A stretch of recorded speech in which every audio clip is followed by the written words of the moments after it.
আমরা এই সংসার চক্রে এসে ঠিক তেমনি একটি পান্থশালা এসে উঠেছি।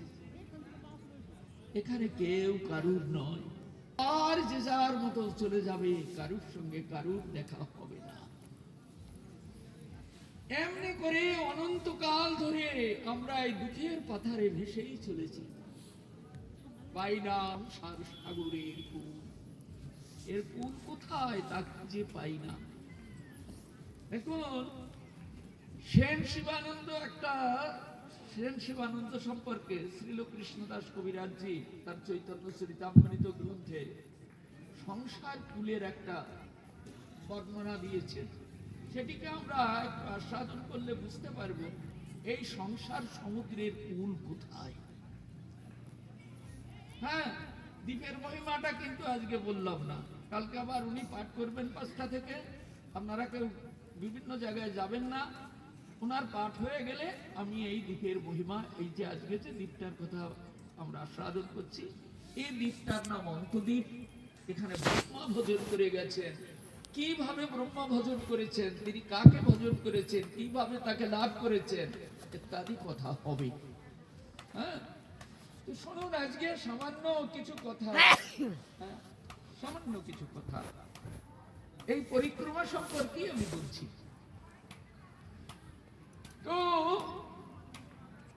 মহাপ্রভু যখন সন্ন্যাস নিয়ে নবদ্বীপ ছেড়ে চলে এলেন, এই নবদ্বীপ ছেড়ে চলে গেলেন, এর মধ্যে কিন্তু সংসার সমুদ্রের কূলের কথা অন্য কিছুতে বর্ণনা হয়নি।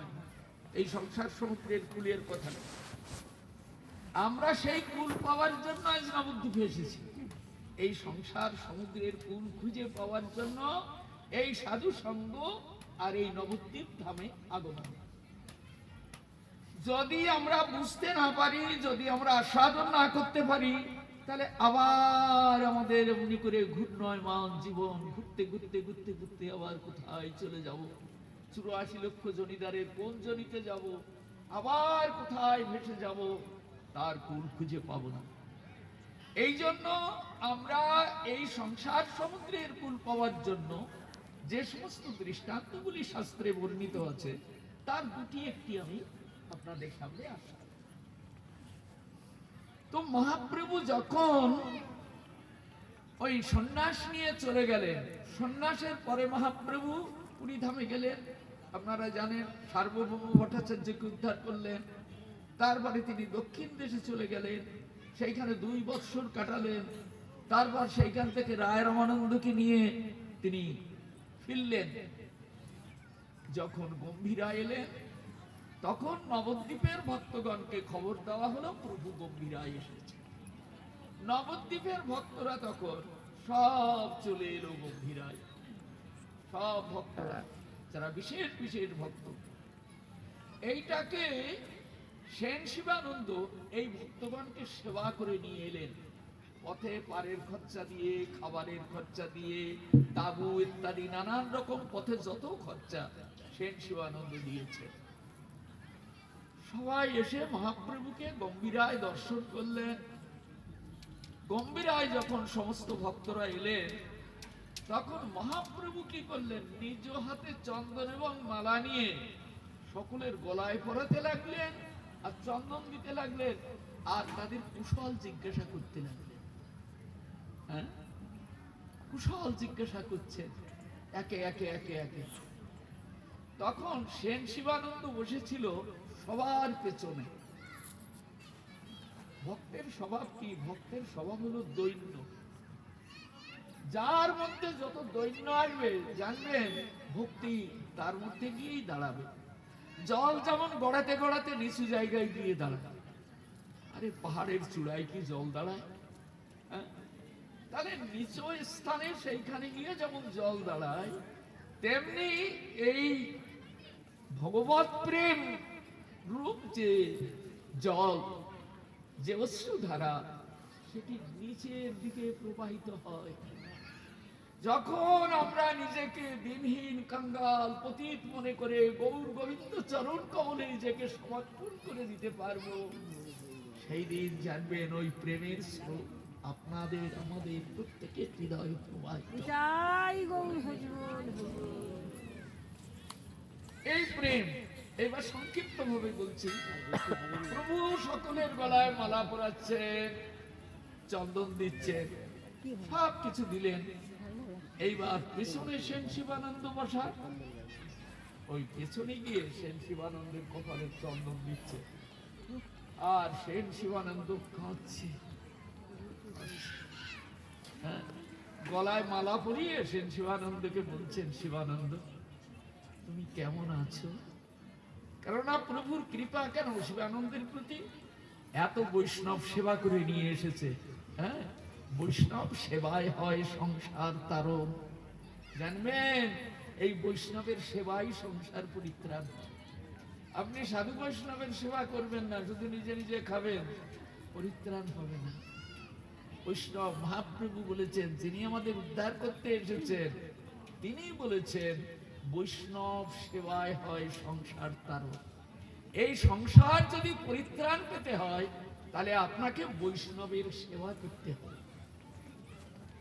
হ্যাঁ, সেন শিবানন্দ সেই বৈষ্ণবের সেবা করেছেন, তাকে মহাপ্রভু জানেন না? হ্যাঁ, আমরা যদি মনে করি লোক দেখিয়ে, দেখো আমি কত কিছু করি, কিন্তু লোক দেখালে কি হবে? দেখার মালিক যে মহাপ্রভু, তাকে দেখাতে হয় না। তিনি অন্তর্যামী, তিনি সব জেনে নেন, সব অন্তর্যামী, তিনি সব জানেন, তার সঙ্গে কোনো ফাঁকিবাজি চলে না। হ্যাঁ, সেন শিবানন্দ যে এইভাবে তাদেরকে সেবা করে এনেছেন, এটি মহাপ্রভুকে কেউ না বললেও তিনি অন্তর্যামী, তিনি সব জানেন। হ্যাঁ, সব জানেন। এখন সেন শিবানন্দ কাঁদছে, হ্যাঁ, চোখের জল ঝরঝর করে ঝরছে। প্রভু তখন প্রশ্ন করছেন, শিবানন্দ কথা বলতে পারছেন না, কথাটা বেঁধে যাচ্ছে, প্রেমের তরঙ্গে নিজের বাক্যটা বেঁধে যাচ্ছে। হ্যাঁ, কথা বলতে পারছেন না। আর কথা বলবেন কি? প্রেমের সাগর যে সামনে দাঁড়ানো, সাগরের জলে যদি কেউ ভেসে যায়, সে কি আর কোন পায় সংসারে? হ্যাঁ, মহাপ্রভুর প্রেমের সাগরের তীরে আজ সেন শিবানন্দ নয়নের জলে ভাসছে।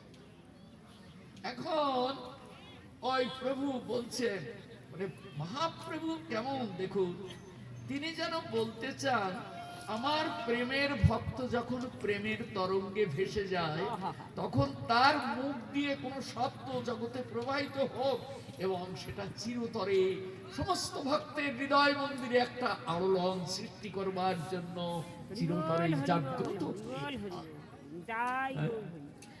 এখন সেন শিবানন্দকে জিজ্ঞাসা করছেন, শিবানন্দ বলো তুমি কাঁদছো কেন?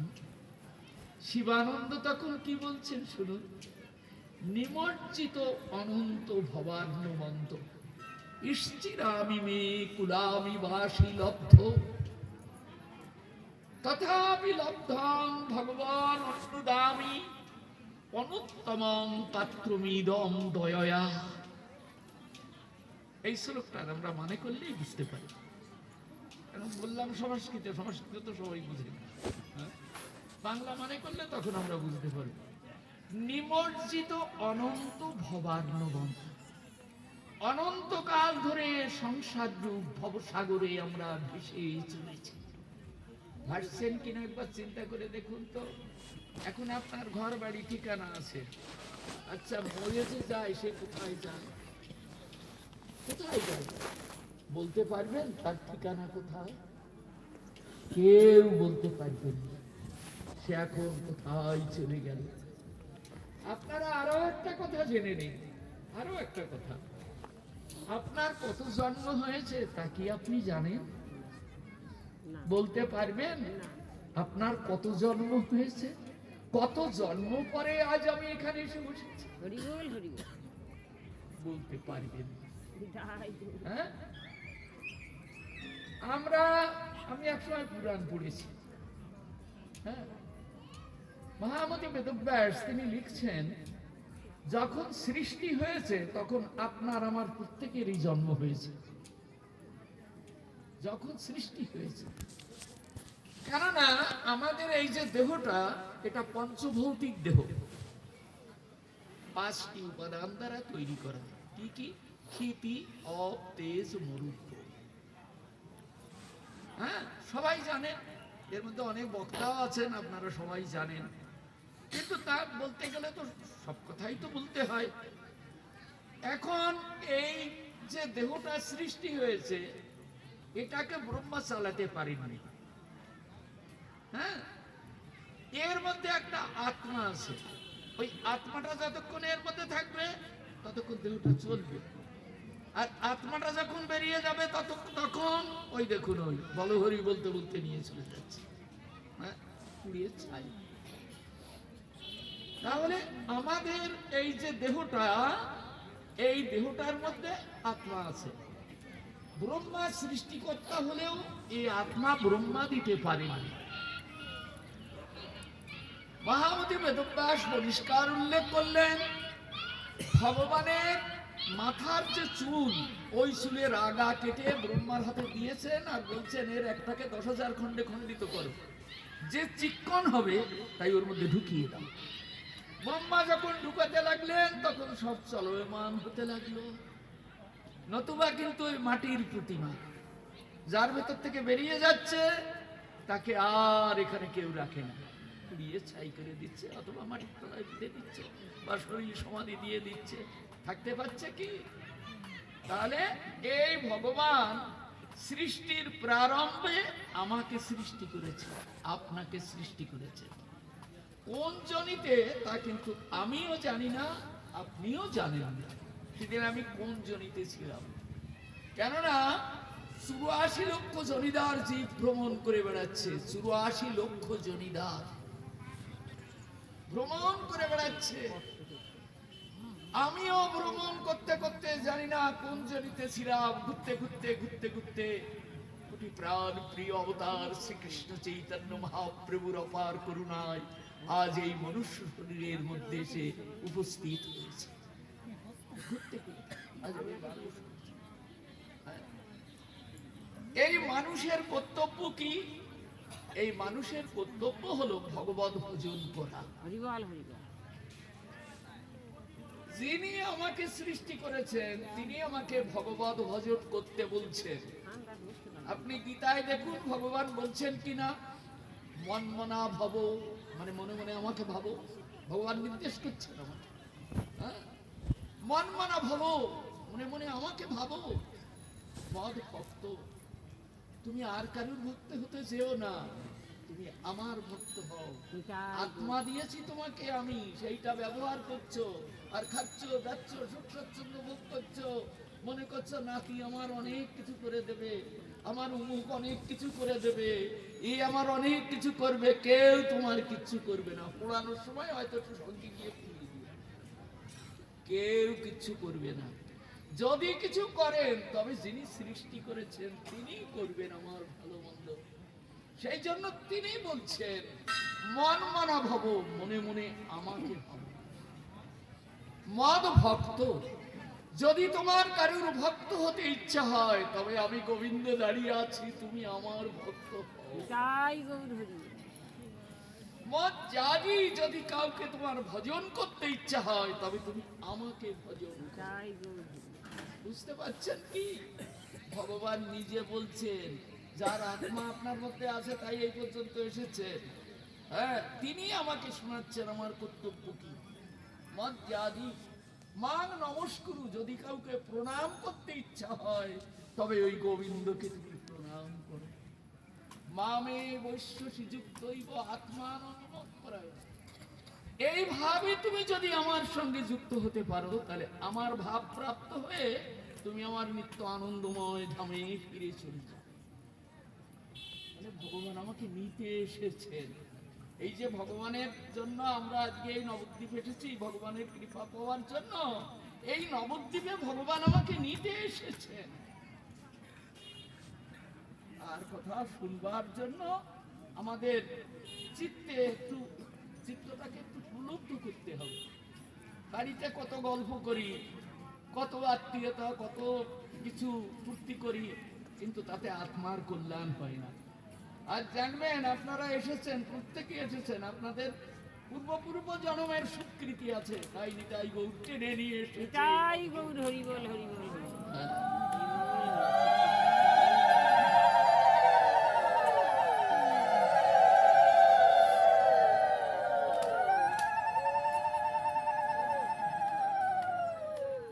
এই জন্য এইবার শুনুন, অনন্তকাল ধরে আমরা এমনি করে এই সংসার চক্রে ভাসতে ভাসতে সত্য যুগ গেছে, ত্রেতা যুগ গেছে, দাপর যুগ গেছে, কলি বসি যুগ গো, গেছে। ঠান্ডা বসতে পারছি শুধু একবার নয়, একবার নয়, এই এখন যে আমরা বসে আছি এটা সপ্তম মন্বন্তর চলছে।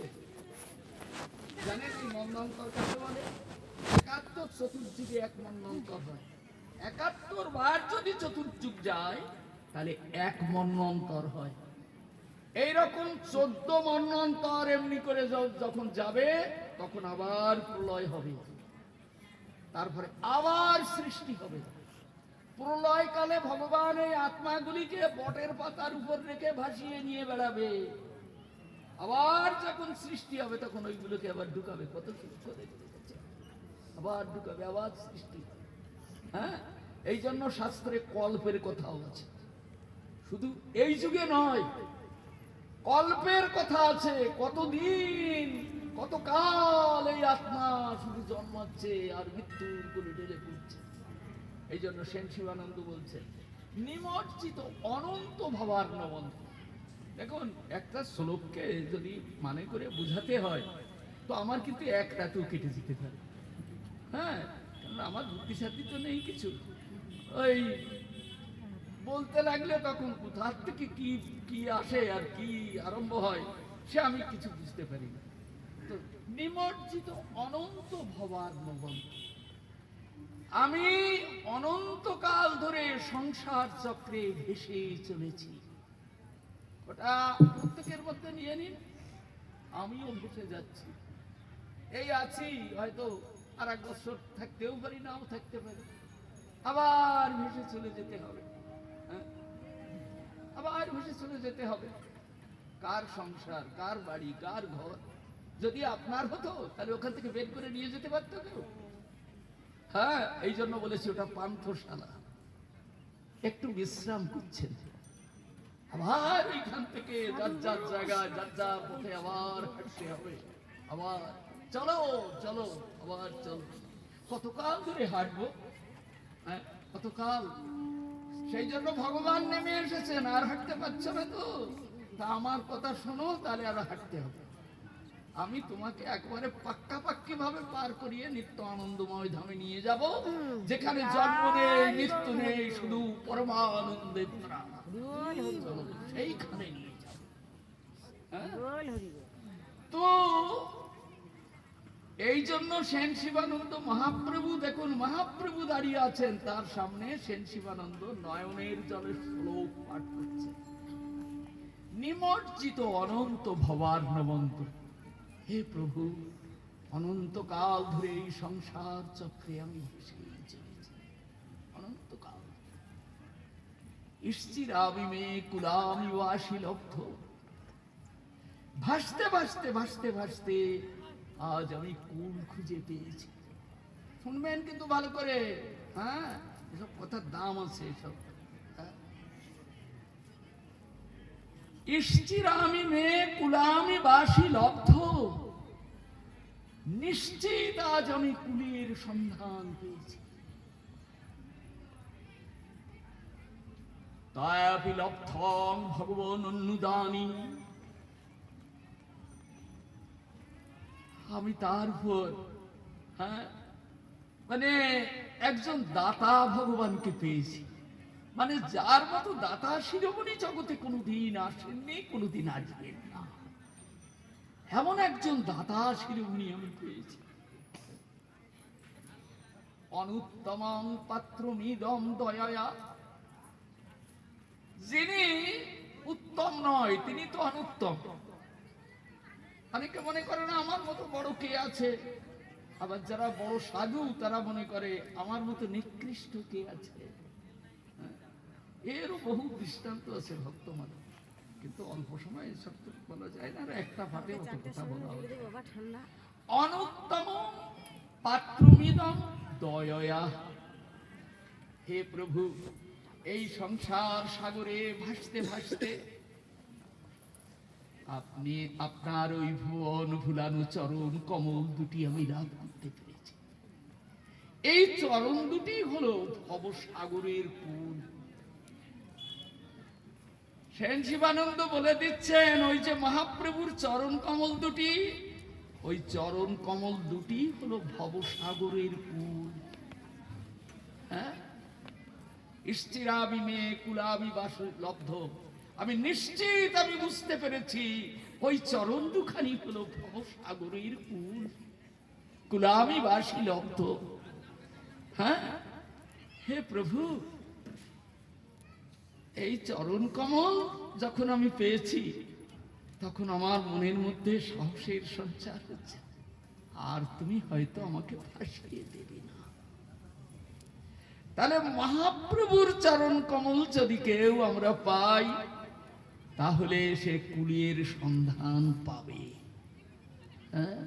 তাপি লব্ধং ভবনন্যদানি অনুত্তমং পাত্রমিদম দয়য়া। আমি শুনেছি যারা অনুত্তম ব্যক্তি, অনুত্তম মানে উত্তম নয়, সে মনে করে না আমি উত্তম, আমি দুঃখী, আমি কাঙ্গাল, আমি পতিত, আমি দীন দরিদ্র, আমার কিছু নেই। সত্যি কি আপনার কিছু আছে বলুন তো? জোগাড় করি অনেক, ব্যাংকে টাকা, লকারে সোনা, গাড়ি বাড়ি, অনেক কিছু জোগাড় করি। দেখতে দেখতে এমন একটা মুহূর্ত আসবে, সঙ্গে সঙ্গে চিরবিদায়। কি নিয়ে যাচ্ছেন এখন? কিছু নিয়ে যেতে পারবেন কেউ? তাহলে আপনার কোনটা আছে? কোনটা আছে? সাধু ব্যক্তিগণ সেটা বুঝে মনে করেন, এই তো কিছুই আমার সঙ্গে যাবে না, বেকার আমি খেটে মরি কেন? সংসারের খাটনিটা কি কম? যারা খাটছে তো বুঝতেই পারছে এর কোনো শেষ নেই খাটনি। আর টাকা পয়সা যার যত বেশি হোক না কেন, সে আরো চায়, আরো চায়, আরো হোক, আরো হোক, বন্ধ নেই। কিন্তু একবার চিন্তা করে দেখেছেন এর একটা টাকাও আমার সঙ্গে যাবে কি?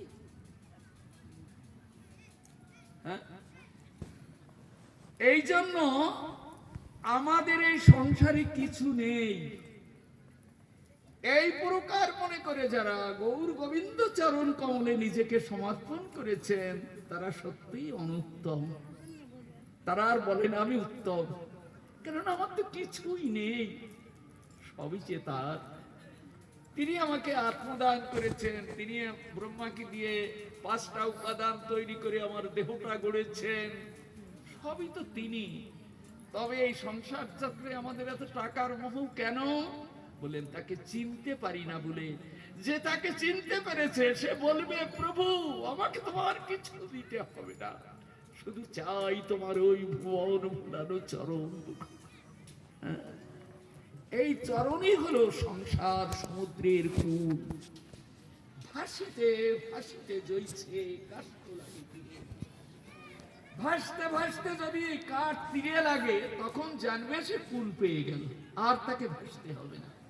তেমনি অনন্তকাল ধরে ভাসতে ভাসতে যে নিতাই গৌরের চরণ কমল পেয়ে যাবে, সেই পেরো এই সংসার সাগরে। এটাই সংসার সাগরে, এটাই কুল।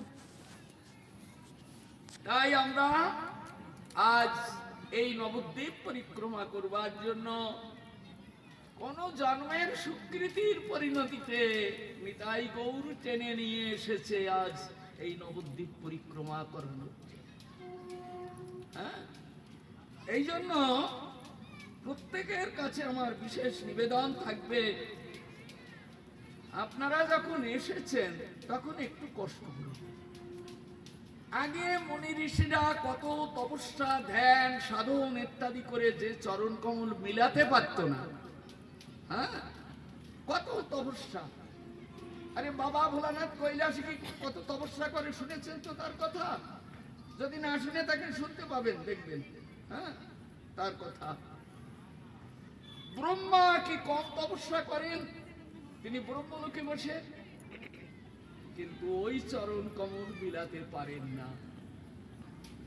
এই নবদ্বীপে এসে সবাই ওই চরণ কমল বিলিয়ে তারা সবাই কৃতার্থ হয়ে গেছে। তাই তো এসেছি এই মধুর নদিয়া, এই জন্য এসেছি। সেই চরণ কমল নাকি এই নদিয়ায় আজ উদ্ভাসিত হয়ে আছে। হ্যাঁ, দেখুন উক্ত শ্লোকে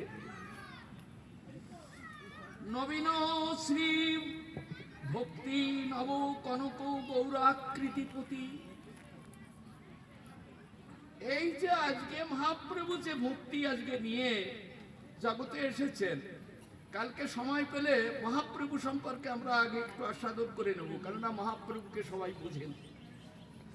এখানে নবদ্বীপ পরিক্রমা করতে আসলেও মহাপ্রভুকে বোঝেন, মহাপ্রভু সম্পর্কে জ্ঞানটা যেন আসেন। হ্যাঁ, দেখুন শ্রীরূপ গোস্বামীপাদ মহাপ্রভু কিন্তু প্রত্যেক কলিযুগে আসে। আজকে সংক্ষিপ্ত ভাবে শুনুন, সময় পেলে বড় করে বলে দেব। সত্যযুগে নারায়ণ অবতার, এটা আপনারা অনেকেই জানেন, আবার যারা না জানেন তো জানবেন। সত্যযুগে অবতার হলেন নারায়ণ। ত্রেতা যুগ যখন আসে তখন অবতার হন রামচন্দ্র। কেমন? দাপুর যুগে কৃষ্ণ অবতার। সত্যযুগে যখন নারায়ণ এসেছেন বদরিকাশ্রমে এসেছেন। ত্রেতা যুগে যখন রামচন্দ্র এসেছেন তখন অযোধ্যায় এসেছেন। দাপুর যুগে যখন কৃষ্ণ এসেছেন তখন মথুরায় এসেছেন।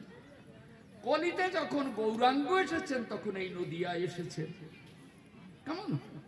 এই চার যুগ, এই চার অবতার, চার অবতার। এই সনাতন ধর্মে যে এই ভগবত ধর্মটা শুদ্ধভাবে বোঝার মতো লোক খুব কঠিন, খুবই দুর্লভ। আরে এমন এমন মানুষ আছে একটা দেবতাকে ভগবান মনে করে, কি বলবেন তাদের? তারা এই দেব দেবীর পূজা করে আর ভগবত পুজো করছে, সে করুণা করবে তাকে। আরে দেবতারা পায় না কোনো কুল। কেননা আমি তো একসময় পুরাণের ছাত্র ছিলাম, আমি জানি দেবলোক কতবার কত অসুর আক্রমণ করেছে। শুনলে মাথা খারাপ হয়ে যায়। দেবতারা সেই জায়গা ছেড়ে পালায়, আবার ভগবানের শরণাপন্ন হয়। ভগবান তখন একটা শক্তিকে প্রয়োগ করে অসুরগুলোকে বিনাশ করে আবার দেবতাদের স্বর্গে বসে। হ্যাঁ, আপনি দেবতার পূজা করবেন, যাবেন দেবলোকে। দেবলোকে গেলে ওই দেবতার যখন তাড়া খাবে তখন আপনাকে কি কাঁধে করে নিয়ে যাবে? হ্যাঁ, শুনুন, ভালো শুনতে পারবেন, কালকে থাকবেন। কিন্তু উনি পাঠ করে যাওয়ার পর মনে করলেন পাঠ হয়ে গেছে, উঠে গেলাম, তাহলে কিন্তু আর কিছু শুনতে পারবেন না। হ্যাঁ, এই দ্বীপের মহিমাও কিছু বুঝতে পারবেন। হ্যাঁ, আমি অনেককেই বলি দ্বীপের মহিমা বলো তো। তো এই যে দ্বীপগুলির মহিমা, এই মহিমাগুলি শুনতে হবে। কেন শুনতে হবে? এই যে 9টা দ্বীপ, এই 9টা দ্বীপে নববিধা ভক্তির প্রদীপও জ্বালিয়ে রেখে গেছে নিতাই। নববিধা ভক্তির প্রদীপ জ্বালিয়ে রেখে গেছে। প্রদীপ কি কাজ করে? অন্ধকার দূর করে। প্রদীপের কাজ হলো অন্ধকার দূর করা। এই যে 9টা দ্বীপ নববিধা ভক্তির প্রদীপ জ্বালিয়ে রেখে গেছেন, এর এক একটা প্রদীপে আপনার এক এক রকম অন্ধকার দূরীভূত করে দিয়ে প্রেমের আলোকে আপনাকে উদ্ভাসিত করে দিয়ে। হ্যাঁ, বলবো কালকে বলবো, এখন তো হবে না। এই তো শুনছেন, এইটা শুনুন আগে। শোনার জন্য যখন ইচ্ছা হলো খিদেটা পাকতো। হ্যাঁ, সংসারের খাওয়া দাওয়া আর এই নাতি পুতি জিনিসপত্র নিয়ে পেটের মধ্যে আর খিদে নেই। ওই খিদেটা বাড়াতে হবে, তবে এই জিনিসগুলি পেটের মধ্যে গেলে হজম হবে। আগে আনুষঙ্গিক শুনুন। এই যে বাবা বলে গেলেন, এটাও আনুষঙ্গিক বলে গেলেন। হ্যাঁ, এই ধামে কি কি ইত্যাদি আছে, কিন্তু আসল সেই জিনিসটা, যে জিনিসটা সেটা শোনেননি, এটা শুনবেন। হ্যাঁ, আগে শুনুন, যেটা বলা হচ্ছে এটা শুনুন।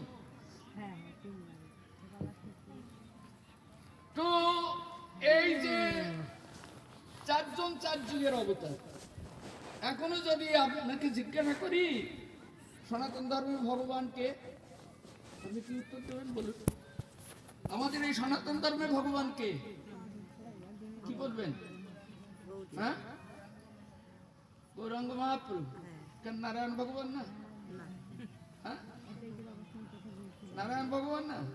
রামচন্দ্র ভগবান না? কৃষ্ণ ভগবান না?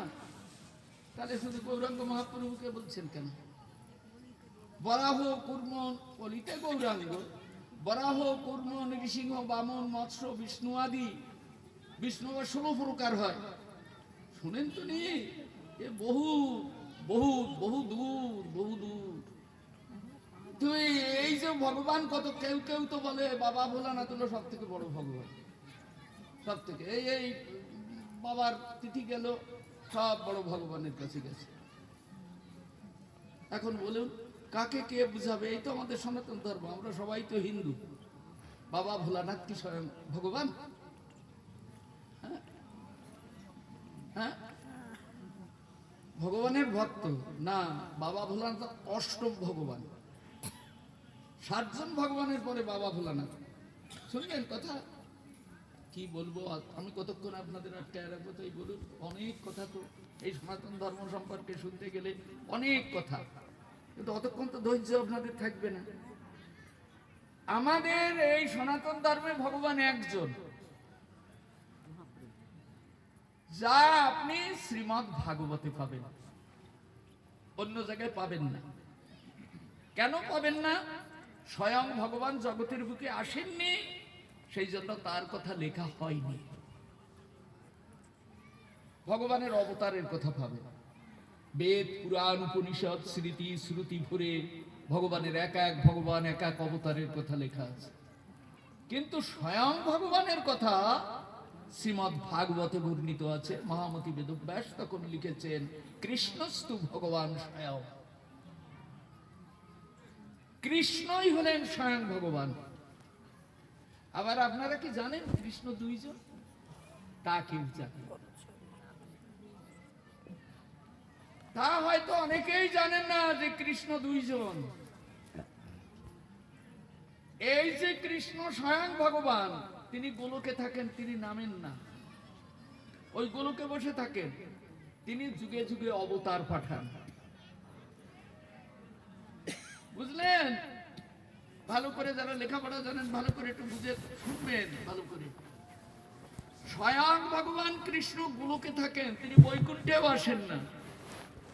আপনারা বৈকুণ্ঠের কথা শুনছেন, গোলকের কথা শুনছেন, কিন্তু বুঝতে পারছেন না কোনটা বৈকুণ্ঠ কোনটা গোলক। ওই গোলক থেকে 90 কোটি যোজন নিচে বৈকুণ্ঠ ধাম। যোজন বোঝেন?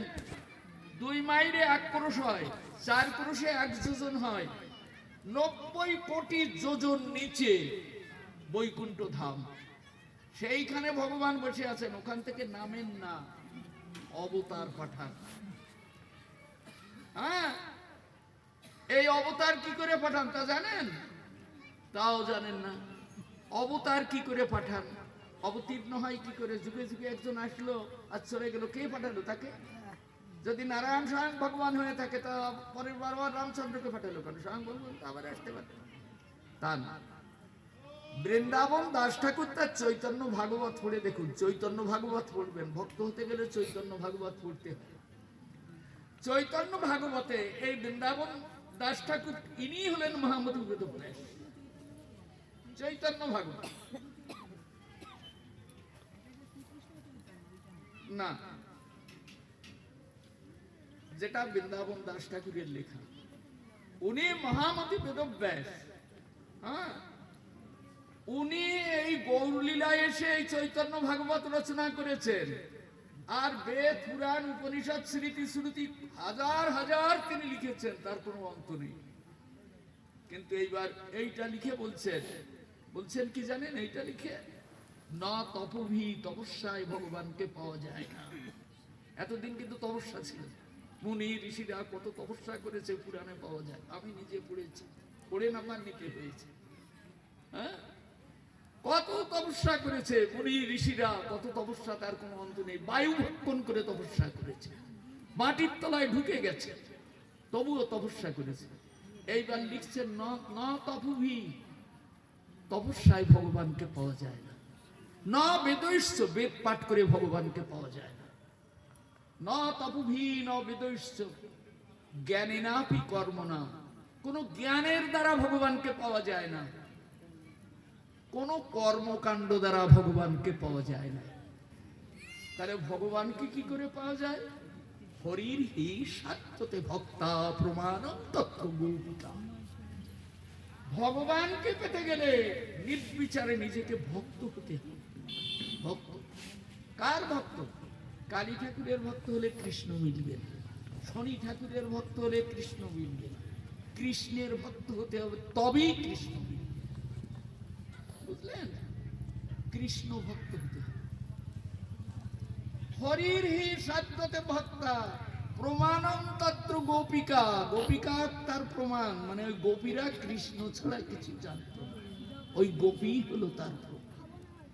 হ্যাঁ, ওই ব্রজের গোপীরা যাকে ভজন করেছেন তাকে তোমাকে ভজন করতে হবে। প্রমাণম তত্র গোপিকা। হ্যাঁ, এই মহামতি ব্যাস এই প্রকার শ্রীমদ্ ভাগবতে বর্ণনা করছেন। আর চৈতন্য ভাগবত এসব বাংলায় পাওয়ার করছেন। একলা ঈশ্বর কৃষ্ণ আর সব ভৃত্য, যারে প্রভু জয়ছে না চায় সে তৈছে করে নৃত্য। যাকে যেমন নাচাচ্ছে সে সেইখানে তেমনি নাচছে। একলা ভগবান হলেন কৃষ্ণ। এই তত্ত্বকে স্থাপন করতে গেলে বহু সময় লাগে, বহু সময়। আমি এতটুকু সময় কি আপনাকে এই তত্ত্ব স্থাপন করে দিতে পারবো? বহু সময়। হ্যাঁ, তো দেখুন এখানে কথাটা উঠলো কেন?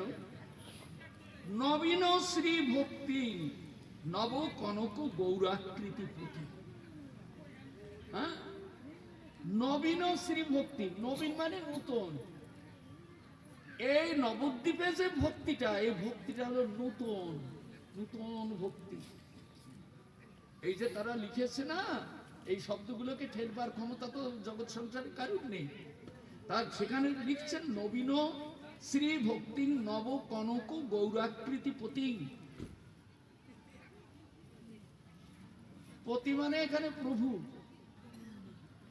এমন এক প্রভু এই নবদ্বীপে এসেছেন নূতন ভক্তি নিয়ে জগতের বুকে তিনি এসে প্রকটিত হয়েছেন। নূতন একটা ভক্তি। তাহলে এই যে নূতন ভক্তি, তাহলে আগের যুগে গৌর এসেছে সে নূতন ভক্তি দেয়নি? বললেন না, সে পুরনো ভক্তি দিয়েছে। আমি বলবো সে পুরনো ভক্তি দিয়েছে। তাহলে এখন নবীন কথা বলছেন কেন? এই যুগে যে গৌর এসেছেন তিনি নবীন নূতন ভক্তি প্রদান করেছেন। এই জন্য রূপ গোস্বামী পাদের কলম দেখুন, অনর্পিত চরিং চিরাত করুণায় অবতীর্ণ কলৌ সমর্পয়তু উন্নতোজ্জ্বল রসাং স্বভক্তি শ্রিয়ম হরে পুরট সুন্দর দুটি কদম্ব সন্দীপিত সদা হৃদয় কন্দরে স্ফুরতু বসচি নন্দন। অনর্পিত চরিং চিরাত, যতকাল যত যুগ গেছে কোনদিন এই প্রেম জগতের বুকে বিতরিত হয়নি, কোনদিন নয়। যত কাল গেছে, যত যুগ গেছে, কোনদিন এই প্রেম জগতের বুকে বিতরিত হয়নি। সেই প্রেম পাওয়ার জন্য নবদ্বীপে এসেছে। হ্যাঁ, এই জন্য যদি মনে করেন যে বাড়ি যেমন খেতাম, বাড়ি যেমন ঘুমাতাম, একটু ঘুমিয়ে নি, একটু খেয়ে নি, বলে তাহলে তো এই প্রেম পাওয়া হবে না। এই জন্য সকলের একটু কিন্তু ত্যাগ বৈরাগ্য স্বীকার করতে হবে। বুঝলেন? একটু ত্যাগ, একটু বৈরাগ্য। কেননা মহাপ্রভু এত বড় ভগবান, তিনি নিজে এত বড় বিরাগী যে বৈরাগ্য জগতের বুকে আর কেউ কোনদিন দেখাতে পারেনি। এত বৈরাগ্য। গম্ভীরা লীলা দেখো, আমরা যখন গম্ভীরা লীলার আস্বাদন করি তখন মনে হয় যেন ভেঙে গেল সব। হ্যাঁ, এত বৈরাগ্য। তো এই মহাপ্রভুর প্রেম পেতে গেলে একটু ত্যাগ, একটু বৈরাগ্য এগুলি হৃদয়ের মধ্যে আনতে হবে, তবে প্রেমের বাতাসটা বইবে। এই জন্য এখানে বলছেন নবীন শ্রী ভক্তি নব কনক গৌরাকৃতি পুঁথি। সেই যে গৌর সুন্দর আজকে জগতের বুকে এসেছেন, তিনি সকলের প্রভু। সকলের প্রভু বলতে আপনার প্রভু, আমার প্রভু, দেব দেবতার প্রভু, ভগবানের অবতারগণেরও প্রভু। এই জন্য মহাপ্রভু অবতার নাম, তিনি অবতারী। হ্যাঁ, তিনি সকলের প্রভু। তিনি তিনি একটা নূতন ভক্তি নিয়ে আমাদের দুয়ারে এসে উপস্থিত হয়েছে। নূতন ভক্তি। তার রামচন্দ্র দিতে পারেনি, নারায়ণ দিতে পারেনি, বিষ্ণু দিতে পারেনি, কোনো ভগবান দিতে পারেনি। এমন একটা ভক্তি নিয়ে তিনি এসেছে। এমনকি অন্য যুগের যে গৌর তারাও দিতে পারে।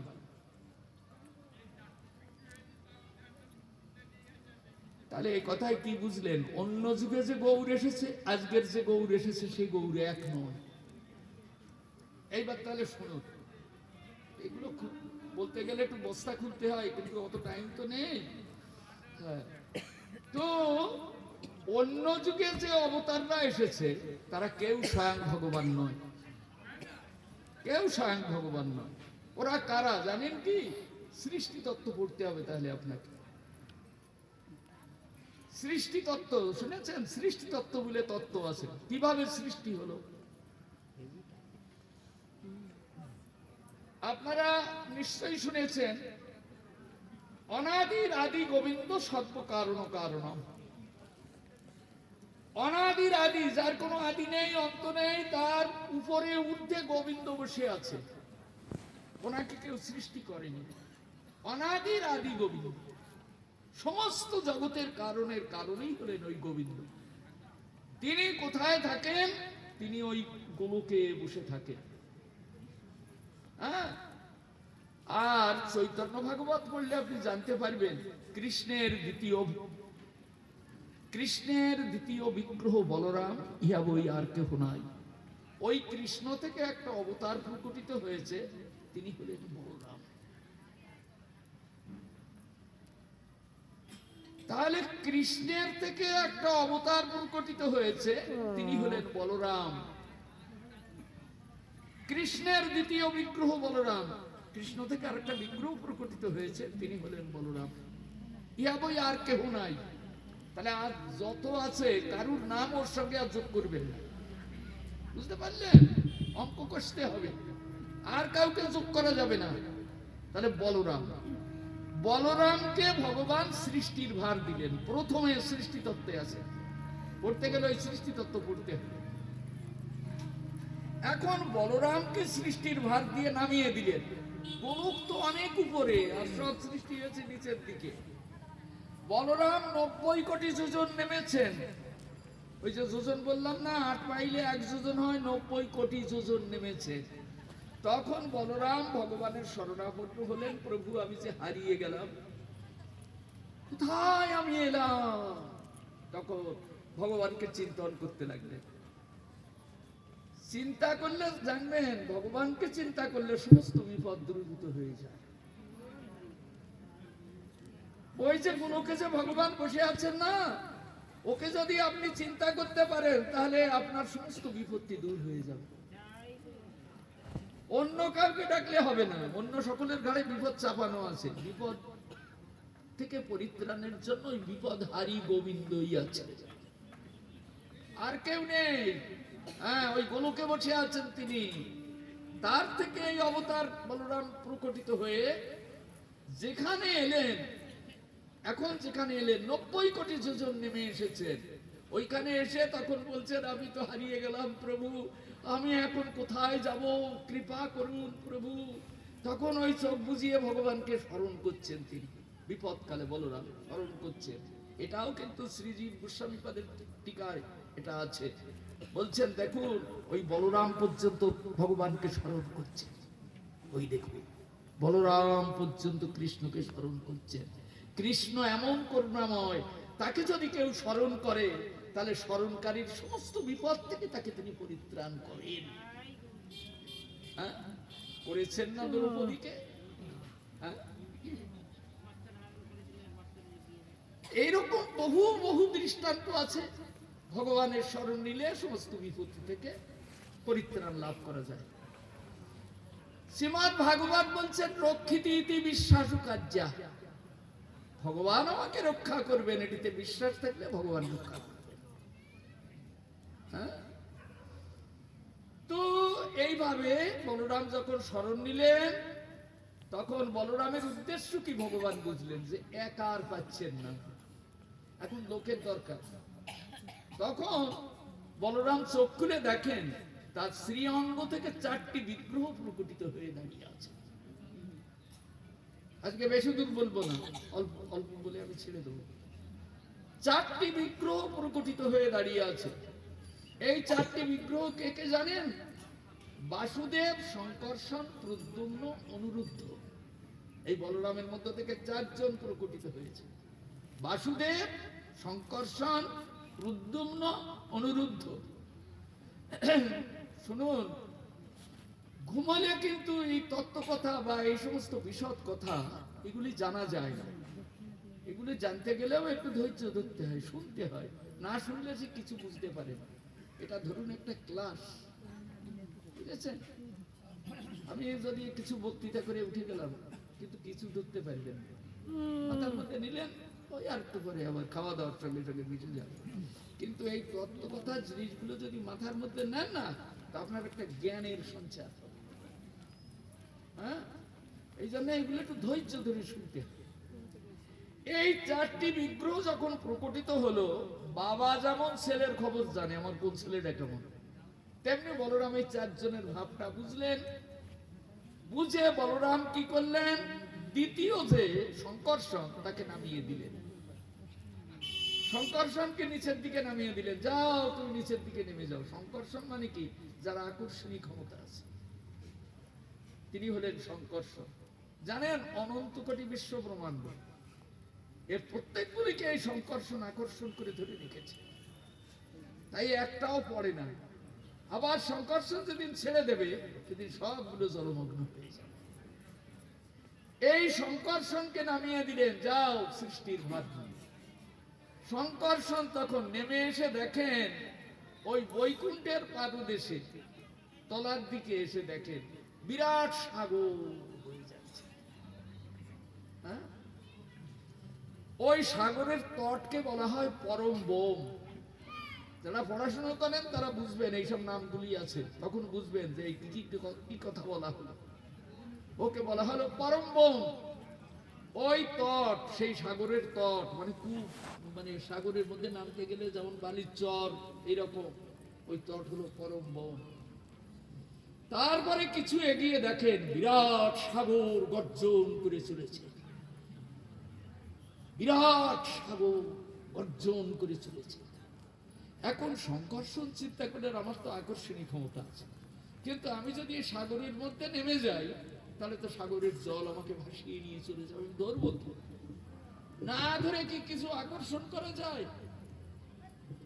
অথচ এইগুলি সবকে সৃষ্টি করেছে, এগুলি সব ভগবানের সৃষ্টি, তার ইচ্ছাতেই সৃষ্টি হয়েছে। এই মাটিটাকেও কোনো বৈজ্ঞানিক সৃষ্টি করেনি, এটা ভগবান সৃষ্টি করে দিয়েছে। হ্যাঁ, জলটা কোনো বৈজ্ঞানিক সৃষ্টি করেনি, ওটা ভগবান সৃষ্টি করে দিয়েছে। আগুনটা কোনো বৈজ্ঞানিক সৃষ্টি করেনি, ওটা ভগবান সৃষ্টি করে দিয়েছে। বাতাস কোনো ভগবান সৃষ্টি করেনি, হ্যাঁ, কোনো বৈজ্ঞানিক সৃষ্টি করেনি, ওটা ভগবান সৃষ্টি করে দিয়েছে। আকাশ কেউ সৃষ্টি করেনি, ওটা ভগবান সৃষ্টি করে দিয়েছে। অতএব সৃষ্টির যে উপাদানগুলি সব ভগবান সৃষ্টি করেছে।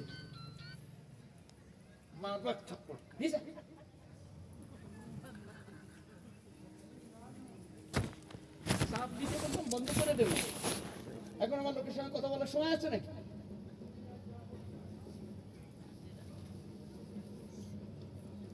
এগুলি সব ভগবান সৃষ্টি করেছেন, সব ভগবান সৃষ্টি করেছেন। এই জন্য এই যে ভগবানের সৃষ্টি,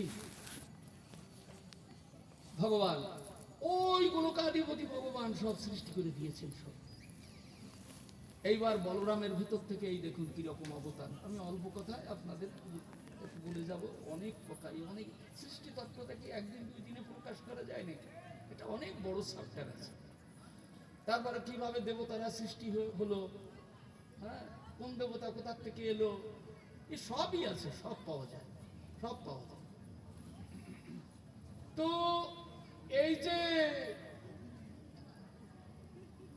বলরাম, তার ভেতর যে চারটে অবতার প্রকটিত হলো, তার সংকর্ষণ নামক অবতার থেকে কি কি সৃষ্টি হলো শুনুন। সংকর্ষণ চিন্তা করলেন, আমি এই জলের মধ্যে নেমে যাব না, আমি আকর্ষণ করে ধরে রাখবো, তার জন্য একজন আমি প্রার্থনা করি। সংকর্ষণ দেব যখন প্রার্থনা করলেন, তখন ভগবানের কৃপায় সংকর্ষণের ভেতর থেকে একটা অবতার প্রকটিত হলো। এর নাম হলো কারণার্ণবসায়ী মহাবিষ্ণু। এই মহাবিষ্ণু কারণার্ণবসায়ী মহাবিষ্ণু, তাকে জলের মধ্যে নামিয়ে দিল কারণার্ণব সাগর। ওই সাগরটার নাম কারণার্ণব সাগর। হ্যাঁ, এইবার জানবেন ওই কারণার্ণব সাগরের কোন কুল কিনারা নেই।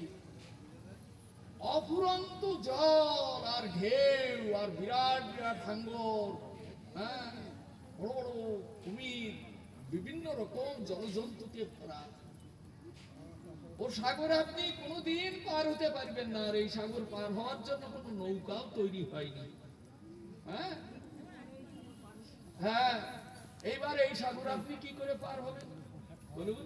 এই সাগর পার না হলে তো বৈকুণ্ঠেও যেতে পারবেন না, গোলকেও যেতে পারবেন। হ্যাঁ, এই জন্য এই গোবিন্দ চরণ কমল যে আশ্রয় করে, তার কাছে এই ভবসাগর শুকিয়ে গোষ্পদ তুল্য হয়ে যায়, আর সে লাভ দিয়ে পার হয়ে গোবিন্দের নিত্য আনন্দময় ধামে পৌঁছে। আর কেউ ছিল না।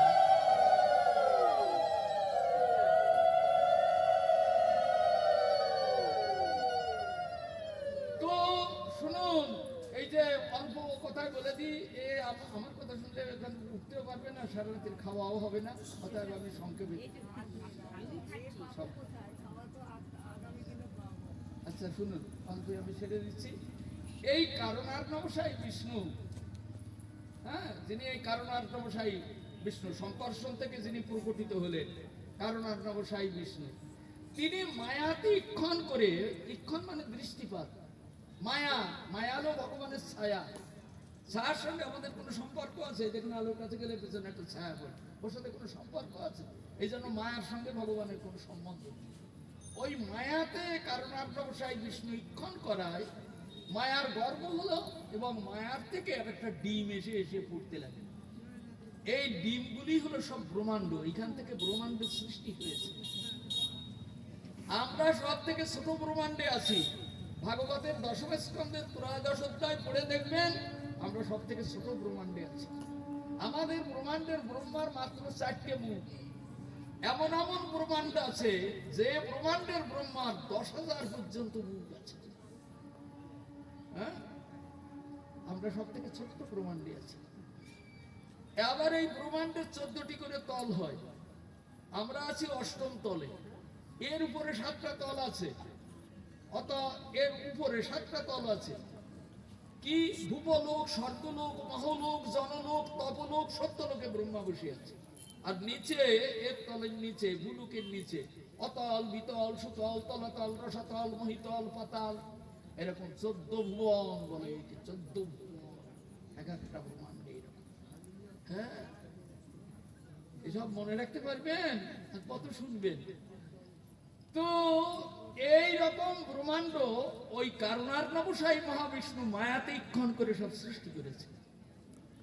এখন ব্রহ্মাণ্ড সৃষ্টি করলে কি হবে? ও ব্রহ্মাণ্ড তো পালন করতে হবে। তখন কারণার্ণবসায়ী বিষ্ণু ভগবানের শরণ গ্রহণ করলেন। ভগবান দৈববাণীতে বললেন, তুমি মহাবিষ্ণু, তোমার ভেতর থেকে, তোমার ভিতরে অনেক বিষ্ণু মূর্তি আছে, একটা করে বেরিয়ে ওর মধ্যে ঢুকাও। তো মহাবিষ্ণু তখন একটা করে বেরোচ্ছে, টান দিচ্ছে না, পোকা বেরোনোর মতো বেরোচ্ছে। হ্যাঁ, একটা করে বেরোচ্ছে, বেরিয়ে ওই ব্রহ্মাণ্ডগুলির মধ্যে ঢুকাচ্ছে। এই যে ব্রহ্মাণ্ডগুলির মধ্যে ঢুকালেন, যেটাকে ঢুকালেন, হ্যাঁ, ওইটার নাম কি জানেন? ওটার নাম গর্ভোৎসায়ী বিষ্ণু। হ্যাঁ, এই গর্ভোৎসায়ী বিষ্ণু, গর্ভোৎসায়ী বিষ্ণু সৃষ্টির কার্যে লেগেছেন। তাই কি করলেন? নাভিতে দেখছেন একটা পদ্ম ফুল উঠেছে, ওইটাকে টান দিলেন, টান দিলে উঠে গেল ওটা। ওই যে পদ্মের উপরে জন্মালো ব্রহ্মা। এই যে সৃষ্টিকর্তা, এই সৃষ্টিকর্তায় পদ্মের উপর জন্মগ্রহণ করেছে। কত কথা শুনবেন বলুন তো? অভিনব সংবাদ। ব্রহ্মা এখানে জন্মগ্রহণ করেছে, ওই ব্রহ্মাই হয়েছে সৃষ্টিকর্তা। এখনো বাবা ভোলানাথ জন্মেনি। হ্যাঁ, যখন ব্রহ্মা এখান থেকে সৃষ্টি করতে লাগলেন, তখন গর্ভোৎসাহী বিষ্ণু বলছেন, হে ভগবান, ব্রহ্মা তো সৃষ্টির কাজে লেগেছে, কিন্তু এটা পালন করবে কে? আমি তো নাভি কমল ধরে রেখেছি, এখন এটাকে পালন করবে কে? আমি যদি নাড়াচাড়া করি তো সব পড়ে যাবে। হ্যাঁ, এখন গর্ভোৎসাহী বিষ্ণু ধ্যানস্থ হলেন, ভগবৎ শরণ নিলেন।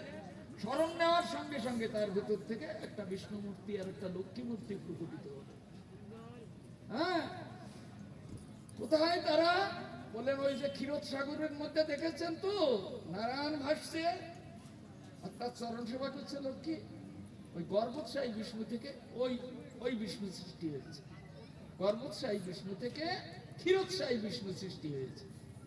ক্ষীরোৎসাহী বিষ্ণু এখন কান্নাকাটি করছেন, প্রভু আমাকে সৃষ্টি করলেন, আমার ভাষা দিলেন সাগরের উপরে, আমাকে একটু জায়গা দিন, আমি কি ভেসে বেড়াবো?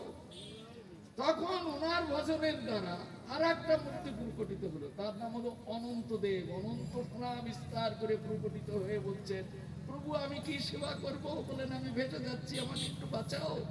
তখন অনন্তদেব ভিড় হয়ে ওই তার শরীরের উপর তিনি রাখলেন ওই ক্ষীরোৎসাহী বিষ্ণুকে আর লক্ষ্মী দেবীকে। ফটো দেখেন না, কিন্তু বুঝেন কিছু কি? বুঝেন এই ছবিগুলো কেন ছাপানো ছিল বা কি জন্য ছাপানো হয়েছে? হ্যাঁ, ওই উনি ওই এখন অনন্তদেবের ওই বিছানায় এখন তিনি শুলেন, অনন্তদেব বিছানা করে দিলেন। এখন বলছেন আপনাকে তো ভালো বিছানা করে দিলাম, আপনি তো শুয়ে আছেন, এখন আমার কাজ কি? বললেন তোমার মাথায় অনেকগুলি ফনা হয়েছে, এই ফনাগুলি দিয়ে তুমি প্রত্যেক ব্রহ্মাণ্ডের তলায় একটু মাথা দিয়ে রাখো, কেননা আমার প্রভুর বড় কষ্ট হয়েছে। হ্যাঁ, কেননা মহাবিষ্ণু লোমকূপ পিপ্পরে ওগুলি ধারণ করে রেখেছেন, প্রথম ব্রহ্মাণ্ড লোমকূপ পিপ্পরে ধারণ করে রেখেছে। হ্যাঁ, তো তুমি একটু তলায় যাও, তলায় গিয়ে মাথায় করে রাখো। বললেন আমি কি পাবো? বললেন না পেলে কেউ কোনো কাজ করে? বলেন তো, এই সংসারে কিছু পাবে না, সে কোনো কাজ করে? কিছু তো চাই, আমি কি পাবো? বললেন তোমার মাথার উপরে ভগবান এসে নামবে, একদিন ভগবান এসে তোমার মস্তকে এসে তিনি নিত্য গীত করবেন, তুমি ধরে রাখো। আসে না, আর আসে না। ভগবান আসছে কি? স্বয়ং ভগবান তো আসছে না, অবতার আসছে, নারায়ণ আসছে, রামচন্দ্র আসছে, কৃষ্ণ আসছে, গৌরাঙ্গ আসছে, বরাহ, কুর্ম, নৃসিংহ, বামন, মৎস্য, বিষ্ণু আদি ভগবান আসছে, নানান ভগবান আসছে, কিন্তু স্বয়ং ভগবান তো মুলুকে বসে আছেন, তিনি নামেন না। তখন অনন্ত দেবের হলো ক্রোধ। কি ভগবান নামছেন, আমাকে এত কষ্ট দিয়ে রেখেছে, আমি ভেঙে ফেলে দেব। ক্রোধ হলো, ওই ক্রোধ থেকে তখন ত্রিশূল হাতে এক মূর্তি বেরিয়ে এলো, ইনি হলেন বাবা ভোলানাথ। আপনার এর আগে যদি জিজ্ঞাসা করতাম, বলো বাবা ভোলানাথের বাবার নাম কি, বলতে পারবে? এইবার বুঝলাম অনন্তদেব থেকে প্রকটিত হয়েছে বাবা ভোলানাথ। হ্যাঁ, এরপরে বাড়ি গিয়ে আর কেউ বলবে না যে শিব হলো সব থেকে বড় ভগবান। বড় ভগবান হলেন ওই কৃষ্ণ। হ্যাঁ, এরপরে বাড়ি গিয়ে ওসব কথা বলবে না। এই জন্য তো নবদ্বীপ ভাষা, ওই যে উনি বলে গেলেন যে সাধু সঙ্গ না করলে কিচ্ছু হয় না, আমি কিন্তু সাধুটা দিলাম। হ্যাঁ, আমি সাধু হতে পারিনি, আমি সাধু হতে পারবো।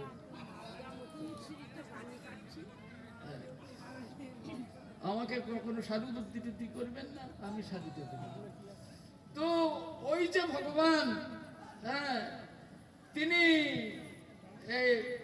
শিব হলেন অষ্টম অবতার। হাতে গুনুন, দেখিয়ে দিচ্ছি, হাতে গুনুন। গোলকে স্বয়ং ভগবান বসে আছেন, তিনি হলেন প্রথম জগতের কারণের কারণ। দ্বিতীয় হলেন বলরাম, হ্যাঁ, তৃতীয় হলেন এই শঙ্কর্ষণ, কেননা তিনজন বসে আছে, একে নামিয়েছে, তৃতীয় হলেন শঙ্কর্ষণ। হ্যাঁ, চতুর্থ হলেন ওই কারণার্ণবসায়ী বিষ্ণু, পঞ্চম হলেন গর্ভোৎসাহী বিষ্ণু, ষষ্ঠ হলেন ক্ষীরোৎসাহী বিষ্ণু, সপ্তম হলেন অনন্তদেব, অষ্টম হলেন বাবা। ছক এঁকে দিলাম, পড়ে নেবেন, দেখবেন পড়তে লাগলে তখন দেখবেন কি কথা বলেছিলাম, তখন পেয়ে যাচ্ছে। হ্যাঁ? শুনুন, আজকে আর বেশি বলবো না, অল্প থাক, কালকে আবার দেখা যাবে। এরপরে শুনুন, বলরামের একটা অবতারের কথা বললাম, 2 নাম্বার নামিয়েছে, 1 নাম্বার নামায়নি, তাই তো? 1 নাম্বারে কি কি কাজ করিয়েছে? ওই যে বাসুদেব, ও সত্য যুগে হয়েছে নারায়ণ, ত্রেতা যুগে হয়েছে রামচন্দ্র, তারপরে হয়েছে কৃষ্ণ, কলিতে হয়েছে গৌরাঙ্গ, ওই বাসুদেব হয়েছে। এই 4 যুগে 4 অবতার হলেন বলরামের ওই প্রথম যুগ। সত্য যুগে ধ্যান এনেছে, ত্রেতা যুগে যজ্ঞ এনেছে, তারপরে অর্চন এনেছে, কলিতে হরিনাম সংকীর্তন। তাহলে এই যে যুগাবতার, যে তিনি হলেন বলদেবের প্রথম বুহ। হ্যাঁ, আর দ্বিতীয় বুহ তো এই শিব পর্যন্ত টানলাম, এরপরে আরো আছে, সে আজকে আর হবে না। তৃতীয় বুহ প্রদ্যুম্ন, প্রদ্যুম্ন থেকে নৃসিংহ প্রকটিত হয়েছে, বামনদেব প্রকটিত হয়েছে। অনুরুদ্ধ থেকে মৎস্য, কূর্ম, বরাহ ইত্যাদি অবতার প্রকটিত হয়েছে। তাহলে এসে অবতারগুলি কার থেকে প্রকটিত হয়েছে? সব বলরাম থেকে না? বলুন, সব বলরাম থেকে হয়েছে কিনা? বলরাম থেকে হয়েছে। আচ্ছা, সেই বলরাম যদি এবার নিত্যানন্দ রূপে আসে, তাকে আপনি বুঝবেন না? হ্যাঁ, সেই বলরাম যদি এবার নিত্যানন্দ রূপে এসে থাকে, তাকে আপনি বুঝবেন না? এই জন্য আমরা হলাম পাগল ছাগল মানুষ, বুঝলেন? বেশি বুঝি টুঝি না, আমরা নারায়ণেরও পূজা করি না, আমরা রামচন্দ্রেরও পূজা করি না, আমরা কোন অবতারের পূজা করি না, আমরা ধরেছি নিতাই চাঁদের চরণ কমল, নিতাই চাঁদের চরণ কমল। কেননা তাকে ধরলে সব পাওয়া যায়, সব অবতার পাওয়া যায়, নিতাই চাঁদকে ধরতে পারলে। তা আমি বেকার বেকার এর দরজায় ওর দরজায় গিয়ে হাত বাড়াবো কেন? হ্যাঁ, আমার কি প্রয়োজন আছে? এই জন্য আমরা পাগল ছাগল মানুষ, আমরা অত বুঝি টুঝি না। যাদের বেশি বুদ্ধি, তারা এই দেবতার পূজা করো, ও দেবতার পূজা করো, এটা পাবে, ধরং দেহি, পুত্রাং দেহি, মানং দেহি, যশং দেহি, দেহি দেহি সর্বং দেহি। আমাকে শুধু পেট ভরে খাওয়াও, আর মরবো আর মৃত্যু আছে। হ্যাঁ, যারা বুদ্ধিমান। আর আমরা পাগল ছাগল মানুষ, কিছু বুঝি না, আমাদের অত দরকার নেই। আমার প্রেমদাতা নিতাই চাঁদ আছে, ধরবো তার চরণ কমল, প্রভু তুমি আমাকে ফেলে দিয়ে যেও না। হ্যাঁ, আর নিতাইকে পেলে, নিতাই চাঁদের সঙ্গে ভগবানের এমন সম্পর্ক, সে তো দ্বিতীয় বুহ। দুইজনের সঙ্গে সম্পর্ক হলো সেব্য এবং সেবক। নিতাই চাঁদ সেবা করতে এসেছেন, হ্যাঁ, সেবা করতে। এই সেবা বুদ্ধি আমাকে প্রদান করবেন নিতাই চাঁদ। নিতাই চাঁদকে ভজন না করলে সেবা বুদ্ধি কোনোদিন পাওয়া যাবে না, ভগবত সেবা হবে না। এই জন্য নিত্যানন্দ। এইবার শুনুন, এই কলিযুগে যাকে ভজন করতে এসেছেন এই নবদ্বীপে, তিনি হলেন মহাপ্রভু আর নিতাই চাঁদ। তাহলে আমি নিতাই চাঁদ সম্পর্কে আপনাদের একটু বুঝাতে পারলাম যে নিতাই চাঁদ কে। এই যত অবতার আছে, সমস্ত অবতারের মূর্তিমন্ত বিগ্রহ আমার এই নিতাই চাঁদ। হ্যাঁ, যারা আমার মতো নির্বোধ, তারা অন্য কাউকে পূজা করতে যাবে না, তারা ওই নিতাই চাঁদের চরণ কমল একমাত্র তাদের জীবনের হবে অবলম্বন। হ্যাঁ, দেখুন একটা দৃষ্টান্ত, 500 টাকার একটা নোট যদি আপনি পান, তো কেউ যদি 50 টাকার নোট বিতরণ করে, বা 10 টাকার নোট, 20 টাকার নোট, 100 টাকার নোট বিতরণ করে, আপনি কোনটা নেবেন বলুন তো? আপনি 500 টাকা নেবেন, এটা তো বুঝেন যে 500 টাকাটা কোন জায়গায় পড়েছে। তা আমরা এই পাগল ছাগল মানুষ, আমরা চিন্তা করি 500 টাকাটা কোন জায়গায় পড়েছে। আমি 1 টাকা, 2 টাকা, 5 টাকা, 10 টাকার নোটগুলোতে এখানে আসি। এই জন্য নিতাই চাঁদ হলেন ওই 500 টাকার নোটটাই। হ্যাঁ, ওইটাই আমার দরকার, আমি ওইটার দিকে তাকিয়ে আছি, ওইটার মূল্য বেশি। হ্যাঁ, এইবার যে মহাপ্রভু এসেছেন, শ্রীরূপ গোস্বামী পদ লিখছেন, অনর্পিত চরিং চিরাত করুণায় অবতীর্ণ কলু। এই মহাপ্রভু জগতের বুকে অন্য কোন কলিযুগে আসেনি, অন্য কোন কলিযুগে আসেনি। চরিং চিরাগ মানে কি, যত যুগ গেছে, যত কাল গেছে, কোনদিন এই নিতাই চাঁদ আসে, এই মহাপ্রভু আসে। তাহলে আজকে সেই মহাপ্রভু এসেছে, যে কোনদিন আসেনি সেই এসেছে। অনর্পিত চরিং চিরাগ করুণায় অবতীর্ণ করুন। আজ আপনার প্রতি আমার প্রতি দয়া হয়েছে, তাই সেই মহাপ্রভু তিনি জগতের বুকে নেমে এসেছেন আজ আমাকে করুণা করবার জন্য। সেই জন্য উত্তর শ্লোকে বলছেন নবীন শ্রী ভক্তি। অন্য কোন মহাপ্রভু এই ভক্তি দিতে পারেনি, আজ নূতন মহাপ্রভু এসেছে, তিনি আমাকে এই ভক্তি দিতে দিয়ে এই দুঃখময় সংসার পার করিয়ে নিয়ে যেতে এসেছে। আগামী দিন মহাপ্রভুর কৃপা হলে এই যে স্বয়ং ভগবান মহাপ্রভু নদিয়ায় এসেছেন এ সম্পর্কে আমরা আস্বাদন করব এবং এই দিকের মহিমা আমরা আস্বাদন করব। ঘুমাতে যাবেন না, মশারি টানাবেন না, আপনাদের চরণে নিবেদন রইল, ঘুমাবেন না, ঘুমাতে পাবেন না, ঘুমালে কিন্তু পাবেন না, সোজা করে।